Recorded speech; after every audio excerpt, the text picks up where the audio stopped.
يا هلا وغلب الجميع في قناة عدنان أوسكار. اليوم رحلتنا حتكون من معبري عشكيت السودانية وقسطل المصرية إلى مدينة أبو سمبل التاريخية في جنوب مصر بمحافظة أسوان. معبري أشكيت السودانية وقسطل المصرية على بعد 20 كيلومتر شمال مدينة وادي حلفة، حيث تصل مساحتها الإجمالية إلى نحو 180 ألف متر مربع، وافتتحت في عام 2014.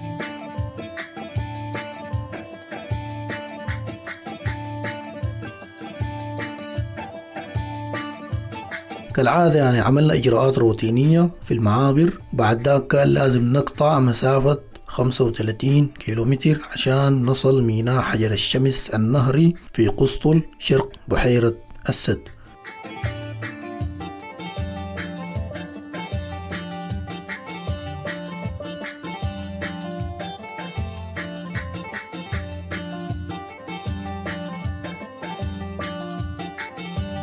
البحيرة دي بيسموها بحيرة ناصر في الجانب المصري نسبة للرئيس المصري الراحل جمال عبد الناصر، وهي بتمثل مساحة 83% من المساحة الكلية للبحيرة. وبحيرة النوبة في الجانب السوداني وهي بتمثل 17% من المساحة الكلية.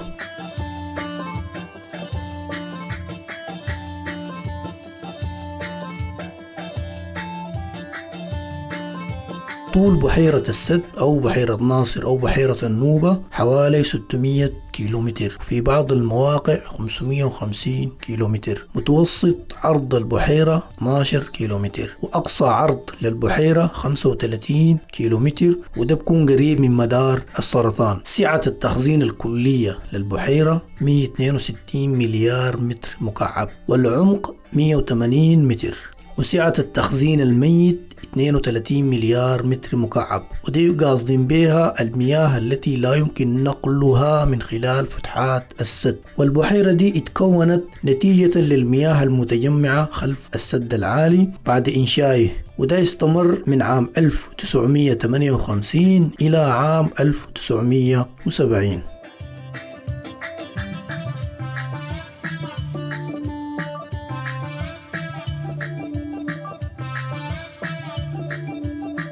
في عبارتين بس بيشتغلوا بين ميناء حجر الشمس في قسطل وميناء أبو سمبل في الجانب الغربي. في عبارة تابعة للجيش المصري والثانية تابعة لمجلس مدينة أبو سمبل. نحن لحقنا العبارة التابعة لمجلس مدينة أبو سمبل.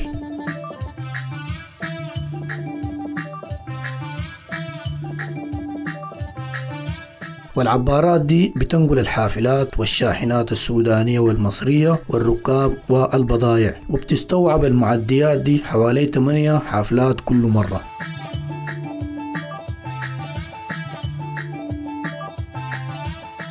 العبارات دي بتبحر ما بين ساعة ونص إلى ساعتين من شرق البحيرة إلى غرب البحيرة والعكس، وعادة بتبدأ من 6 صباحا لغاية 5 مساء.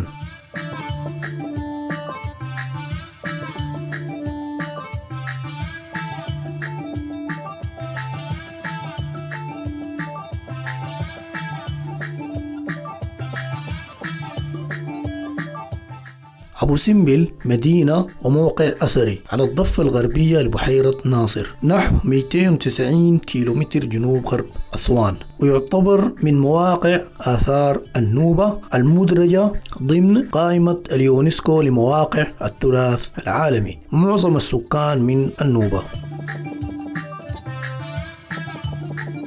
المدينة مشهورة بمعابدها التاريخية مثل المعبد الكبير والمعبد الصغير.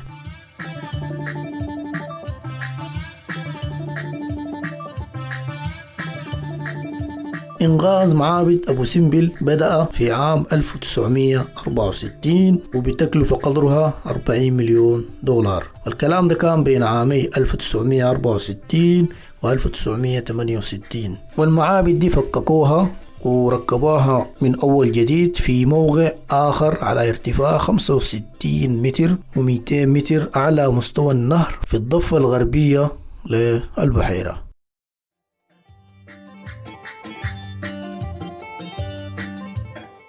تاريخيا بدأ بناء مجمع المعابد حوالي عام 1264 قبل الميلاد، واستمر حوالي 20 سنة حتى عام 1244 قبل الميلاد، وكان معروف باسم معبد رمسيس المحبوب من قبل آمون.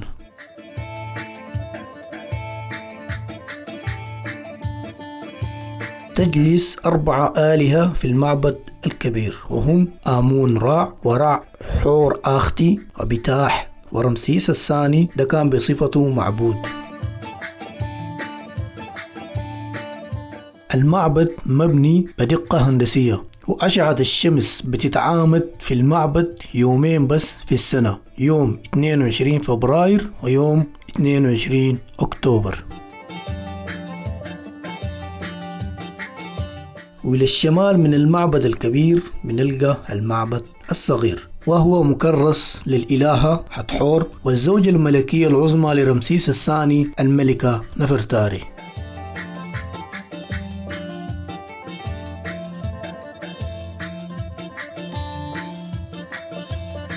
عملية النقل دي انتهت بصورة مثالية بفضل الجهود الدولية اللي قادتها الوقت داك منظمة اليونسكو، وتم قبول المعبد في قائمة مواقع التراث العالمي في عام 1979.